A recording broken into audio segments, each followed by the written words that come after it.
राजा दशरथ की अयोध्या एक ऐसा आदर्श प्रशासन जिसकी मिसालें सदियों से दी जा रही हैं। बिना किसी लंबी चौड़ी भूमिका के सीधे इस दिलचस्प विश्लेषण की गहराई में उतरते हैं और देखते हैं कि आखिर इस पौराणिक प्रशासनिक व्यवस्था में ऐसा क्या खास था जो इसे आज भी प्रासंगिक बनाता है। जरा कल्पना कीजिए, क्या सच में प्राचीन काल में कोई ऐसा नगर रहा होगा जहां कोई गरीब ही ना हो, जहां बीमारी का नामो निशान तक ना हो।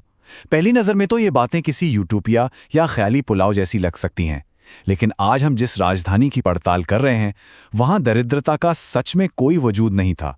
सब कुछ एकदम परफेक्ट। अब हवा में बातें करने के बजाय सीधे तथ्यों पर आते हैं। हमारे इस विश्लेषण का पक्का आधार है हरिप्रसाद शास्त्री जी द्वारा अनुवादित वाल्मीकि रामायण, और आज हमारा मुख्य फोकस होगा इस महाकाव्य के बालकांड के अध्याय 7 पर, जो असल में उस समय की राजव्यवस्था और प्रशासन की पूरी तस्वीर साफ करता है।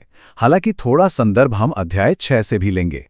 अध्याय 6 के मुताबिक इस नगर का पैमाना कोई छोटा मोटा नहीं था।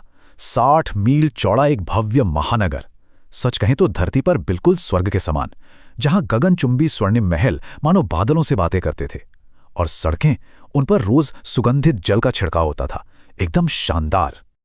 और नाम देखिए, अयोध्या। इस शब्द का सीधा सा अर्थ है जिसे युद्ध में जीता ना जा सके। ये महज एक नाम नहीं था, बल्कि एक अजेय किले का जीता जागता प्रतीक था। ऐसा किला जिसके सामने स्वयं देवता भी नतमस्तक हो जाएं। और यही अजेयता वहां के लोगों की सुरक्षा की सबसे बड़ी गारंटी थी। लेकिन ये अजेयता सिर्फ बातों से तो नहीं आती ना। अयोध्या के चारों ओर बेहद गहरी खाइयां थीं, दीवारें कीमती रत्नों से जड़ी थीं, और सबसे दिलचस्प बात, वहां सुरक्षा में ऐसे वीर योद्धा तैनात थे जो शब्द भेदी बाण चलाने में माहिर थे। मतलब दुश्मन नजर ना भी आए तो सिर्फ आवाज सुनकर अचूक निशाना। अंदर घुसने का तो कोई सवाल ही नहीं उठता था। बाहरी किलेबंदी तो बेहद मजबूत थी, लेकिन अब सत्ता के केंद्र की ओर मुड़ते हैं। सम्राट दशरथ का व्यक्तित्व कैसा था?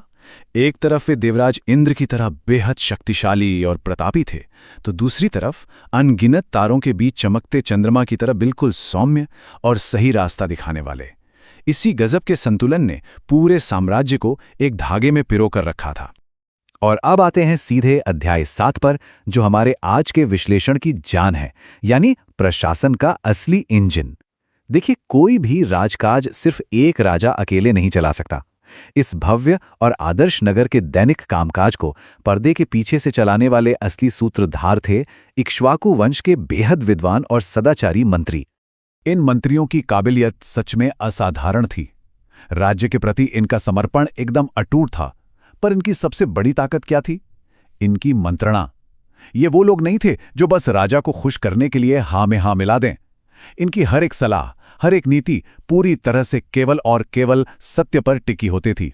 ये जो प्रशासनिक तंत्र था ना, ये आज की किसी भी आधुनिक व्यवस्था के लिए एक शानदार केस स्टडी बन सकता है। काम करने का तरीका इतना फुर्तीला था कि बस राजा के मुंह से आदेश निकला, मंत्रियों ने बिना समय गवाए राजा के विजन को तुरंत समझा और फौरन उसका तीव्र और दोष रहित निष्पादन कर दिया। कोई लाल फीताशाही नहीं, बस तुरंत एक्शन। इन सब बातों से एक बहुत बड़ा और स्पष्ट निष्कर्ष सामने आता है। एक तरफ है सत्य पर आधारित बिजली की गति से काम करने वाला आंतरिक शासन, और दूसरी तरफ है उसका सीधा नतीजा, एक पूरी तरह से अजेय और समृद्ध बाहरी समाज। सच यही है कि बाहर की ये चकाचौंध और खुशहाली अंदरूनी पारदर्शी प्रशासन के बिना कभी संभव ही नहीं हो सकती। और इस पूरी प्रशासनिक मशीनरी का अंतिम परिणाम क्या निकला? एक ऐसा समाज जो पूरी तरह से सतयुग का साक्षात प्रमाण था।